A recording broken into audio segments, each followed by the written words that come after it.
Hi everyone and welcome back to this channel. After trying every single timekeeper, soloist and conductor devices of Burson Audio, I'm getting a very strong family resemblance because all of them have a certain house sound. Something that I cannot say about many audio manufacturers out there. And when I say all of them, I don't mean their latest generation devices, but really all the way back to their first timekeeper that was released somewhere in 2013.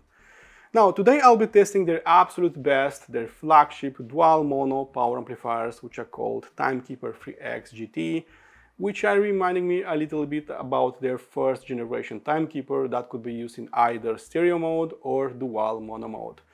There is a catch because with these ones you are getting two units, you cannot get just a single unit. So when you make a purchase, you are getting two devices, one for your right loudspeaker, one for your left loudspeaker. And of course, the dual mono concept is not something new to me because I'm currently using two power amplifiers as well, and those are Benchmark AHB2. Since we are getting their absolute best power amplifiers, everything was already included in the package, so we are getting a pair of superchargers, a pair of cherry red cool stands that will help with heat dissipation, and I believe they are looking much better in a vertical position. So this is pretty much it, and it's time to check them out.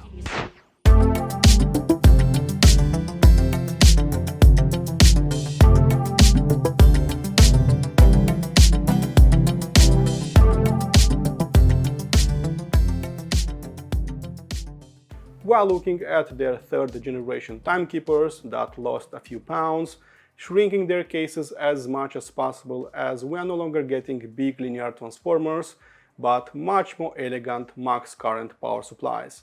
On the outside they look similar with the Soloist 3X GT without that advanced UI, display and all the inputs and outputs, but this time around we got taller rubber feet and bigger windows around the Noctua fan for a better heat dissipation around the power transistors. Since their internal power supplies and amplifier stages are working at their maximum, Burson adopted active cooling with the help of 120mm Noctua fans that gave them freedom to push their performance much higher compared to their older siblings like Timekeeper 3i reference. Running as power amplifiers, you won't find a remote control in the package. You don't have a volume wheel on its front panel, so you will need a preamplifier or a DAC with volume control with a preamp stage, so you can control these babies right here. So as you can see, it has just a single on-off button on its front panel and everything else was moved on its back panel. On their back, you'll find a DC power socket, two triggers, a pair of speaker terminals, RCA and XLR analog inputs, and two buttons that lets you switch their gain and select the RCA or XLR input. After checking out their inner workings, I'm spotting some of the biggest power transistors that I've seen on power amplifiers. I'm spotting 6 massive ones and 3 smaller ones per amplifier that were made for high fidelity audio applications. On high gain, each amplifier can provide up to 180 watts per channel in 4 ohms, 110 watts per channel in 8 ohms, and for higher dynamic swings they can push up to 210 watts in short power bursts, so there is definitely a lot of power on tap. The switching mode power supply of the Timekeeper 3i reference was swapped with a pair of 210 watt superchargers that are lowering the incoming noise as much as possible. After the incoming DC voltage is cleaned up, 5 sets of max current power supplies are following that will be pushing the noise floor far beyond human hearing, and their low output impedance ensures instant energy on the spot for its power transistors. If you love rolling op amps, you can do that too. You can use a V6 Classic for a smoother and warmer sound. You can try Muses, Sparkos, Staccato, Hairball Audio or Orange Amps, discrete op amps. Just make sure that those are dual op amps, otherwise you'll fry them. With Timekeeper GT you won't find a digital board, a Bluetooth receiver, wireless antennas or additional features, as these are pure-blooded power amplifiers. Alright folks, I'm ready for some well-deserved music, so let's hit some eardrums. If you check some of the latest developments of many audio companies, you'll observe that everybody tries to cram as much technology in a single box. So putting a streamer, a DAC, a preamp, a headphone amplifier, integrated amplifier, a Bluetooth receiver, and so on. Burson Audio makes them as well, so they have conductor series, mostly for headphone users. So you have a DAC section, a preamp, a headphone amplifier section, and a Bluetooth receiver. And they have the Timekeeper 3i reference for loudspeaker folks that has a DAC section, integrated amplifier, power amplifier, preamplifier, and a Bluetooth receiver.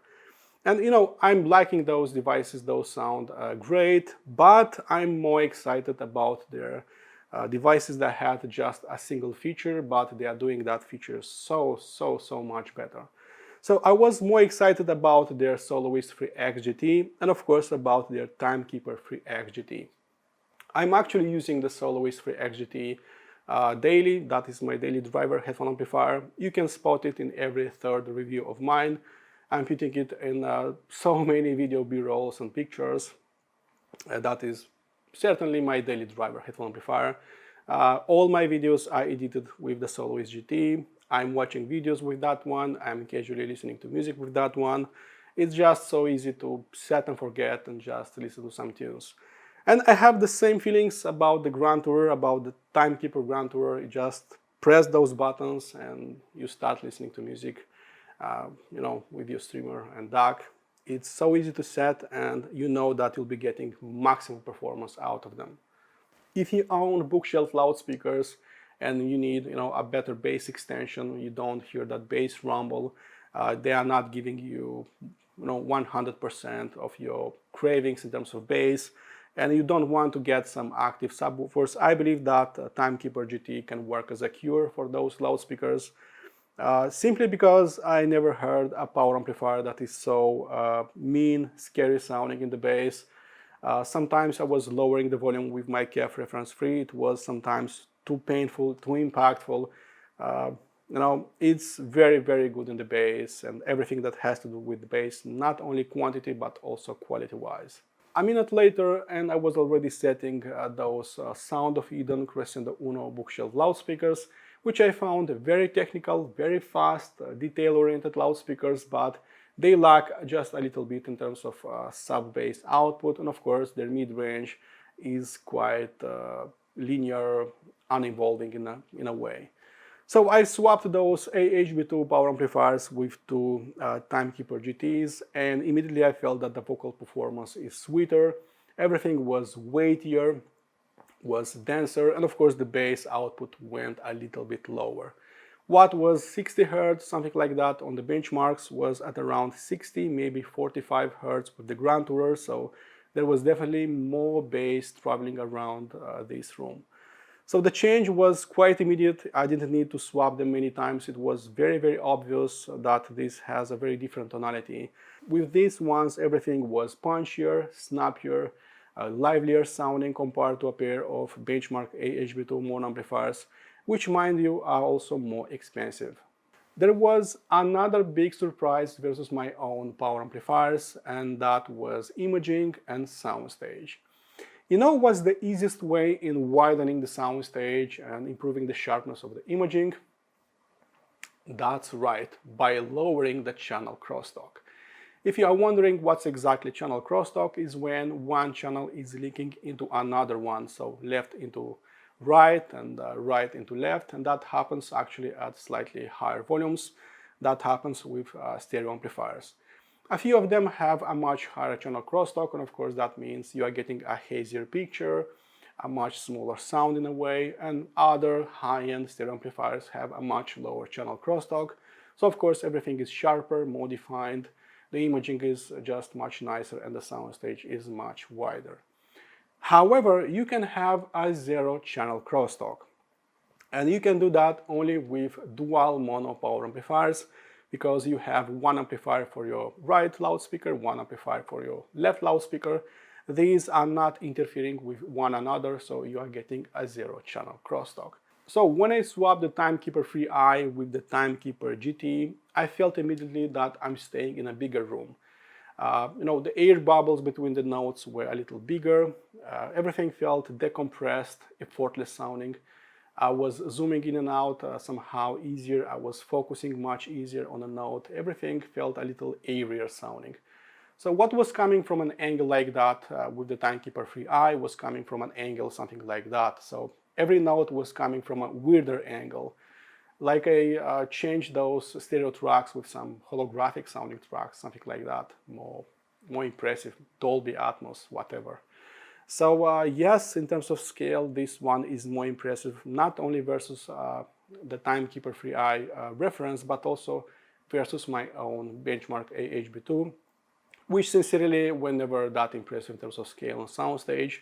Those are very impressive in terms of imaging, very precise, but not so much when when pushing a big picture in front of you.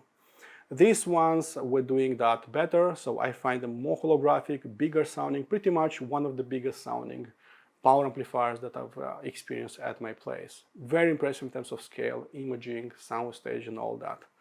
When it comes to analog amplifiers, I really dislike slow, mellow, and polite sounding amplifiers. Such amplifiers would never be featured on this channel. I've tried quite a few such amplifiers, digital audio players and DACs, but I've sent them back because instead of giving you a negative trash review, I would rather not do such a review at all. So yeah, for me, fast transient response, good control of the drivers, very high engagement factor are very important, pretty much the most important things in an amplifier. Even without any kind of burn-in, I felt immediately that there is a beast dwelling somewhere inside, because every other Burson-made amplifier is sounding pretty much the same, but this one is even a little crazier. So yeah, this one is fast, impactful, very punchy sounding in the chest, so just prepare a pillow when you're listening to some electronic tunes, especially with stand floor loudspeakers. It just pounds so hard. Sometimes I'm just turning it off, I'm taking it, I'm just looking at it, how they can make it so small, so compact, so lightweight, and so mean sounding in the bass. Something is not adding up. I don't know, maybe those max current power supplies, maybe those superchargers are supercharging that power, maybe those big ass transistors, but clearly something is adding up that is making it so mean and impactful sounding in the bass. I have quite a few power amplifiers that came for a review, and one of them is by about 4 times more expensive to this one, and that one is not so punchy and mean sounding in the bass. Very good, that one. This one is better. So yeah, if you like a super high engagement factor, if you really like toy tapping, headbanging, and just feeling the rhythm of the music, this one is a very good amplifier at that. While I can say that I'm dealing with overly warm or ultra-linear amplifiers, they definitely have a character of their own. They sound like Burson-made amplifiers. I know it sounds crazy, but that's exactly what I'm hearing when I'm listening to them. These are very crazy when it comes to dynamics, transient response, bass energy, even more to my own amplifiers, and a little more to the units that I'm still testing. If you did your homework on Burson Audio, then you know that these guys earned a legendary status as, no compromise amplifier builders. Although they have quite a few all-in-one devices from the Conductor and Timekeeper series, I see myself more like legendary amplifier builders. That is my honest opinion. A few years ago, they developed those max current power supplies, which made their devices much smaller because you no longer see those linear transformers. The noise floor went down. Then a year or 2 ago, they made those superchargers, which again killed the noise floor. So the noise floor is being filtered 2 times, it's being killed 2 times. So of course, when noise floor goes down, all those small details, all those small nuances are going up to the surface. So of course, this is a very clean, detailed-oriented amplifier. It's very transparent, that is no questions about that. The cleanest power amplifier, full stop, that I ever tried was benchmark AHB2, hence buying 2 units. So for me personally, transient response and cleanness, detailed retrieval are 2 very important things, most important things. So that's why I bought those devices. So I started comparing this one with the benchmark AHB2, these ones with those for about a few hours, then an hour transformed into a day, then I did that for the second day, so about 2 days I'm comparing these units because I find it so close in terms of transparency and detail retrieval. I can hear a very different tonality in about a minute. That is no questions, very easily. This one pounds harder in the bass, and it's a little sweeter sounding in the mid-range, so it's not an ultra-linear amplifier like AHB2. But when it comes to transparency and detail retrieval, I find them more alike than different. There is a very small difference or not at all. Although measurements can show you that AHB2 is more impressive, when I'm listening to music with my own ears, I cannot hear that. It sounds very clean. Compared to my former power amplifiers and integrated amplifiers, this one is again clearer than those, so clearer than Kitsch's S300, Kinky Studio EX-M7, what else? Hegel H190, Cambridge Audio Azure 851A, and many other amplifiers, smaller ones and cheaper ones. So this one, in my opinion, is cleaner sounding than those, although I don't have any more and I cannot do a direct comparison, but it feels like that. So yes, in terms of transparency and detail retrieval, this is definitely the cleanest sounding Burson made amplifier so far, and one of the cleanest that I've tried in a very long time. I will just casually mention its noise floor. Well, mentioning is a very powerful word because there is nothing really to mention. You see those 1-inch aluminum dome tweeters? I'm calling them noise sniffers or Sherlocks because in many cases they were showing me a higher noise floor. And that happened many times already, especially with SMSL made amplifiers. With no exception, all of them had a higher noise floor. With the GT, there is nothing really to mention because be it high gain, low volume, high volume, it was simply noiseless. I couldn't spot really anything playing in the background, no hums, no gremlins, really nothing. This is a dead silent amplifier, and it should work very well even with ultra-sensitive loudspeakers. Moving on to frequency response, from the very first moment when I plugged them in, even without any kind of burn-in, it was clear to me that I'm dealing with monster amplifiers in terms of sub-bass and mid-bass delivery. The way these sounded with electronica music was just pure madness mixed with techno-Viking levels of energy. So these worked my chest very well. These were impactful and just pounding my chest very hard. Also very effortless sounding in the bass, and very important, very controlled sounding in the bass, because when I had a higher bass output, I needed a better control, which they delivered. So this is not only a highly energetic and quantity-wise a very impressive bass, but quality-wise as well. When it comes to mid-range, the moment I swapped my benchmark AHB2 with Timekeeper GT, I felt that something was changing in the mid-range department as well, but not as much as it was happening with the bass. I felt that I've got a fuller body tonality, there was more meat on the bone, and the vocal performance was a little sweeter. So musical instruments were coming much easier to the surface, everything felt a little more real, more organic, and everything combined just unlocked a higher engagement factor for me. The most interesting part is that I'm describing this one in its stock form, and you can certainly make it even warmer sounding, even denser, even fuller bodied sounding by swapping that V6 Vivid with V6 classic op amps, and I can only imagine what those will be doing. Treble region felt clean, defined, very extended, so if you love your treble, this one will be providing you a lot of treble information. My KEF reference 3 are very impressive in the treble. They don't need more energy in the treble, and with the wrong amplifier, the tonal balance goes to the garbage bin. Luckily that didn't happen with the Grand Tourer, because I find it very similar to the AHB2 in terms of treble performance. Both are very clean, detailed, extended, but are lacking any kind of ringing, post-ringing, listening fatigue, brightness. That will not happen with these ones. So I believe that it has just the right treble. So it's technical, it's fast, it's detailed, but it's not bright. Overall, I would describe them as overly excited and punchy sounding in the bass, thick and full-bodied in the mid-range, while having a great treble extension. For a proper showdown in between Timekeeper's GTs and my own AHB2 power amplifiers, please head over to my website. There is a link below. Everything is on chapter 9. and I believe you'll be surprised by the outcome.